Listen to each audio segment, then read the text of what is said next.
Hello students, आज हम थोड़ी सी इंटरेस्टिंग बात करते हैं। एक बार क्लास में एक अध्यापक पढ़ा रहे थे। उन्होंने कहा किसी संख्या को यदि उसी संख्या से डिवाइड किया जाए, किसी संख्या को यदि उसी संख्या से भाग किया जाए तो भागफल सदैव 1 होता है। तभी एक स्टूडेंट ने खड़े होकर पूछा, शायद गोपाल कृष्ण गोखले थे, कि सर क्या 0 के साथ भी यह नियम लागू होता है? यानी क्या 0.0 भी 1 होता है? आइए इस बारे में थोड़ा सा विचार करते हैं।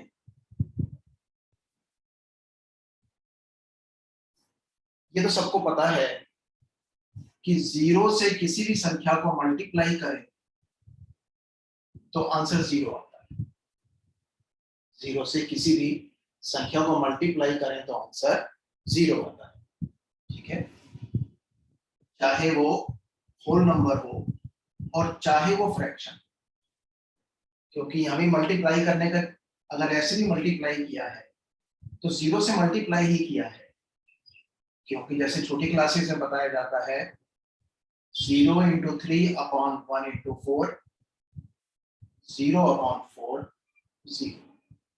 तो यहां से अच्छी तरह पता चलता है कि 0 से हमने इसको मल्टीप्लाई किया है, यानी 0 upon नॉन जीरो इज 0।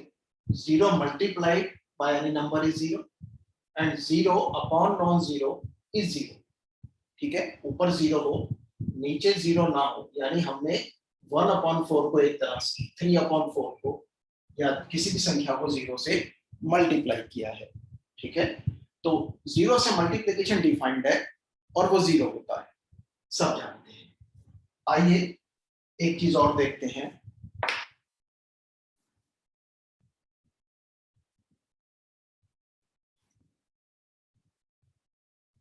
ये संख्या है 3/0, यानी मैं 0 से डिवाइड कर रहा हूं।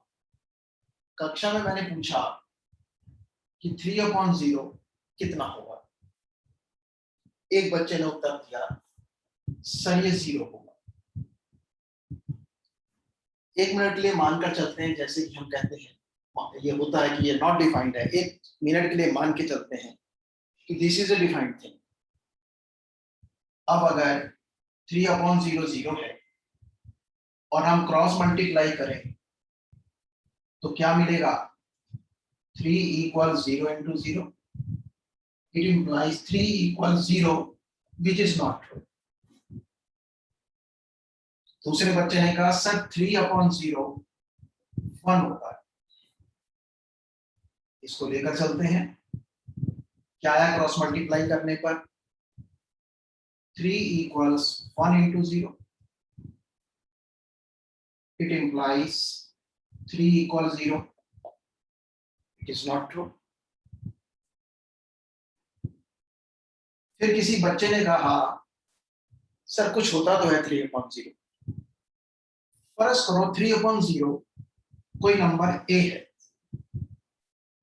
जिसकी वैल्यू फिलहाल हमें नहीं पता, एनी नंबर। तो अब क्या है, अगर 3/0 कोई नंबर a है, अगेन भी क्रॉस मल्टीप्लाइंग करें तो क्या होगा? 3 equals 0 into a। It implies 3 equals 0।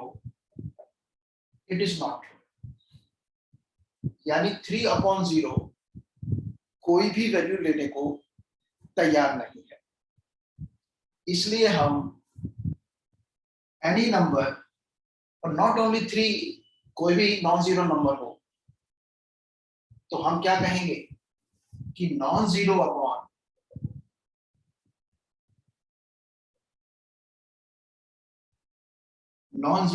0 is not defined।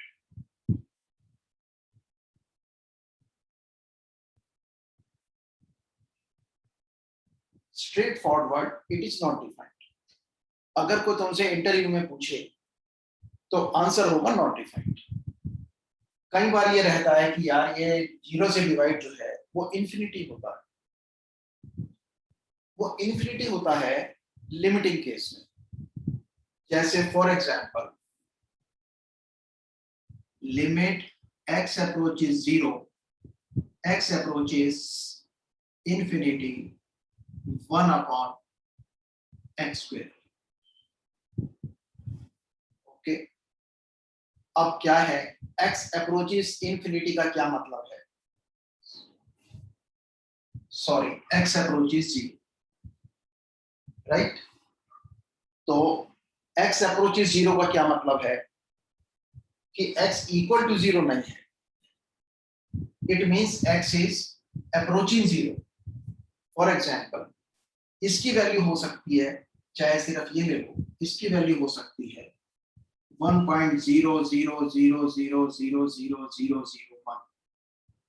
It is so near to 0 that its value is this, and its value can be more or less. तो अब इसकी क्या वैल्यू हो गई? इसकी वैल्यू हो गई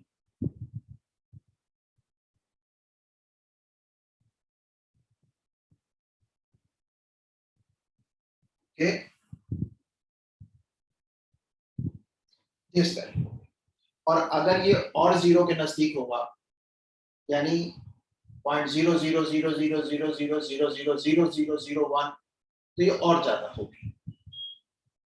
तो क्योंकि when x is approaching 0, इसको हम क्या बोलेंगे? इसको पढ़ा भी, इसको समझा भी ऐसे जाना चाहिए कि when x is very near to 0, then 1 upon x is very near to this. Okay, outrightly ये 0 नहीं है, 0 के काफी नजदीक है. तो लिमिटिंग केस में अगर नीचे 0 है तो हम उसको इंफिनिटी ले लेते हैं. What do you mean by infinity? Is not a fixed number, but it stands for a very very large number. A very very large number की क्या डेफिनेशन है? very very large number की definition है, इसको हम infinity कह सकते हैं. वेरी वेरी लार्ज नंबर की डेफिनेशन है कि जैसे तुम 0.001, 0.002, 0.007 इनमें डील कर रहे हो, इन डिजिट्स में डील कर रहे हो, तो तुम्हारे लिए 1000 भी इंफिनिटी है, 1001 भी इंफिनिटी है, 1002 भी इंफिनिटी है. और अगर तुम बड़ी डिजिट्स में कर रहे हो तो 1000 crore and more than that 1000 crore and 1, that is also infinity.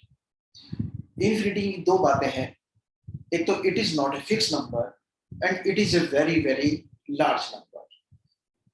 Okay, तो जो 1 अपॉन 0 है वो straight forward non zero upon 0 हमेशा नॉट डिफाइंड होता है. एक दूसरा मजेदार चीज देखो,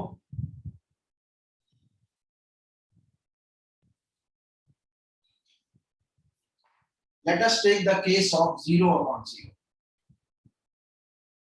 इसके बारे में पूछोगे तो पहले बच्चे का आंसर आएगा, मेरा अपना अनुभव है 0. अगर हम इसको क्रॉस मल्टीप्लाई करें, मतलब मान ले 1 मिनट के लिए कि दिस इज डिफाइंड थिंग, अब क्रॉस मल्टीप्लाई करें तो 0 equals 0 into 0, it implies 0 equals 0, which is true. तो यानी 0 upon 0 0 है, ऐसा लगता है. एक बच्चे ने कहा सर जब 5 upon 5 1 होता है तो 0 upon 0 1. Again cross multiplying both sides, 0 equals 1 into 0, it implies 0 equals 0, it is also true, right? अब किसी इन दोनों चीजों को देख के हमें क्या लगता है कि let 0 upon 0 be any number a is any real number. ठीक है, if a belongs to set of real numbers, then you can say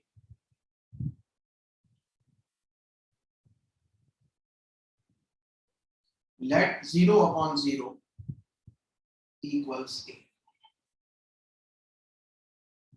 right?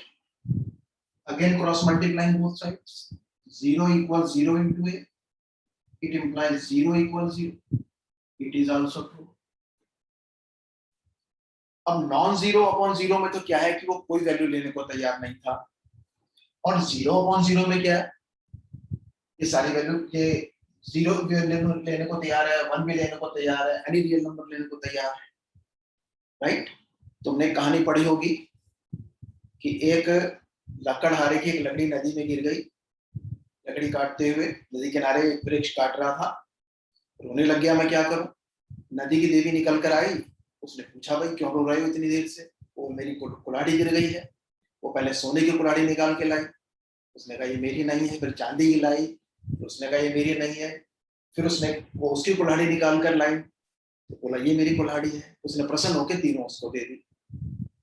घर गया, घर में पड़ोस में बात फैली, एक दूसरा लकड़हारा वैसे पहुंचा, और वैसे ही उसने लकड़ी काटते हुए अपनी कुल्हाड़ी जो है जानबूझकर नदी में गिरा दी, और रोता रहा काफी देर तक। फिर वन देवी प्रकट हुई, उसने पूछा क्या बात हो गई, उसने बताया। फिर वो सोने की कुल्हाड़ी निकाल के लाई, तो उसको देखते ही उससे सब्र नहीं हुआ, उसने कहा हाँ यही कुल्हाड़ी मेरी है। तो मतलब ये जो कहानी है, इसमें मैं ये कहना चाहता हूँ कि जो वो कह रहा है कि ये कुल्हाड़ी मेरी है, तो बेशक वो कुल्हाड़ी उसकी ना हो, लेकिन क्या पता कोई ना कोई कुल्हाड़ी उसकी हो। अर्थात ये जो वैल्यूज हैं, इनमें से कोई ना कोई वैल्यू क्या पता वाकई जीरो अपॉन जीरो की हो। तो मैथमेटिशियंस ने नॉन जीरो अपॉन जीरो को तो आउटराइटली मना कर दिया, उस पर कोई विचार नहीं किया। लेकिन जीरो अपॉन जीरो पर उन्होंने उसको ऐसे नहीं छोड़ा, उस पर विचार किया। असल में हम जीरो अपॉन जीरो को भी क्या कहते हैं, नॉट डिफाइंड।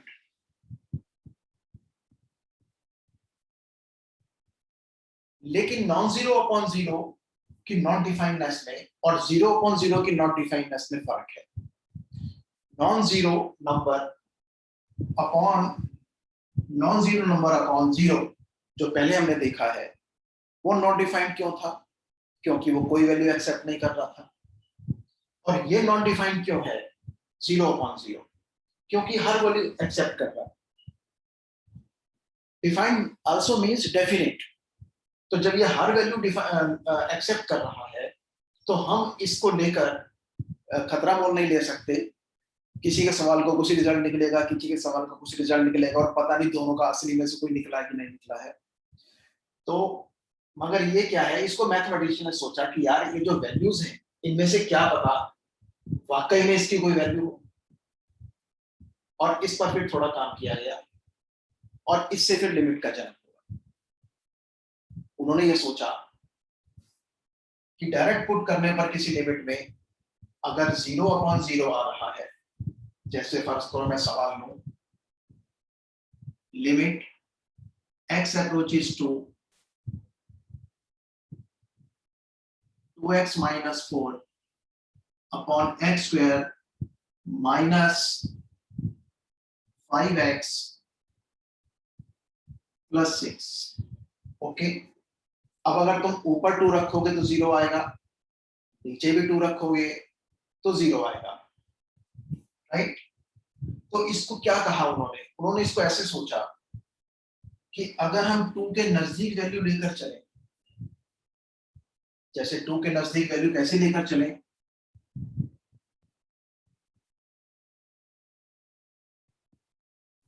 कि जैसे 2 के नजदीक हाँ 2 से कम वैल्यू लेकर चले, 1.9 रखे हैं, x की जगह 1.99 रखे हैं, 1.999 रखे हैं, इस प्रकार से 2 के नजदीक वैल्यूज लेकर चले। या फिर राइट हैंड साइड से 2 के नजदीक वैल्यू लेकर चले, 2.1 रखें, 2.01 रखें, 2.001 रखें। अगर दोनों तरफ से वैल्यू लेकर चलने पर इस एक्सप्रेशन की वैल्यू एक ही नंबर को टेंड कर रही है, यानी when x is very near to 2, then the value of this expression is very near to that value। ठीक है, जैसे इसकी क्या वैल्यू आ जाएगी, लिमिट x approaches to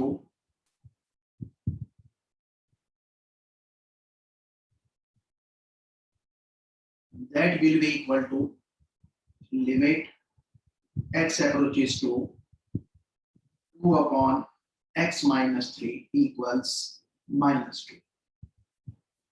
ठीक है, तो क्या देखा गया कि जैसे जैसे when x is very near to 2, the value of this expression is very near to -2, right? तो उन्होंने कहा कि जब इसमें इस एक्सप्रेशन में x की जगह वैल्यू लेकर धीरे धीरे 2 की तरफ बढ़ते हैं, चाहे 2 से कम वैल्यूज लेकर या 2 से ज्यादा वैल्यूज लेकर, तो ये एक पर्टिकुलर नंबर को टेंड कर रहा है, इसका मतलब इसकी वैल्यू ये है। तो इस प्रकार से इस 0 0 के कारण ही लिमिट का जन्म हुआ, और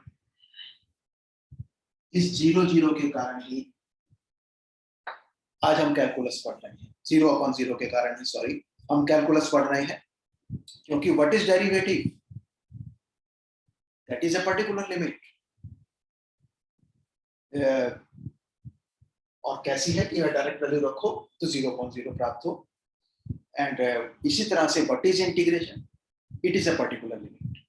कहने का मतलब यह है कि अगर 0 upon 0 के बारे में नहीं सोचा गया होता तो मॉडर्न मैथमेटिक्स में बहुत सी चीजें, मोर देन 50% चीजें नहीं होती। तो this is the concept of 0 upon 0। इसमें थोड़ा मौलिक भी है। This is my ideas coupled with something which I have read। Thank you for watching.